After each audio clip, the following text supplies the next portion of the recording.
Mafia সরকারের আমলে নির্বাচিত হলেও বর্তমানে জনগণের ভোটে যে সরকার নির্বাচিত হয়েছে তার প্রতি তিনি সমর্থন এবং শ্রদ্ধা প্রকাশ করেছেন সবসময়।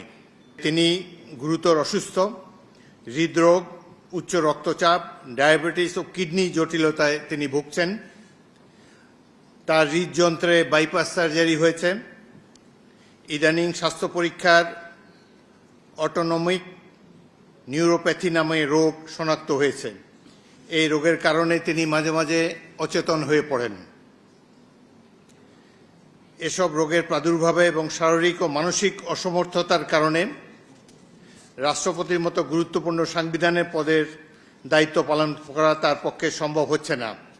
তার দীর্ঘমেয়াদী চিকিৎসার প্রয়োজন। এই কারণেই তিনি স্বাস্থ্যগত কারণে পদত্যাগ করেছেন এবং বাংলাদেশ জাতীয় সংসদের স্পিকার হিসাবে এই পদত্যাগপত্র আমি গ্রহণ করেছি। সংবিধানে ইতিমধ্যে আপনারা জানেন, যেদিন আমি স্পিকার হিসাবে শপথ নিয়েছি সেই দিনই ভারপ্রাপ্ত রাষ্ট্রপতি হিসাবেও শপথ নিয়েছি যদি প্রয়োজন হয়। একইভাবে আমাদের ডেপুটি স্পিকার সাহেব, তিনিও যখন ডেপুটি স্পিকার হিসেবে শপথ নেন, শপথের অংশে বর্ণিত থাকে যখন বলা হবে কোনো কারণে যখন স্পিকারের চেয়ার শূন্য থাকবে তখন ডেপুটি স্পিকার স্পিকারের পদের দায়িত্ব পালন করবেন। সুতরাং আজকে বাংলাদেশের নানা ধরনের কথাবার্তা আমি দুপুরে এসেই শুনছি।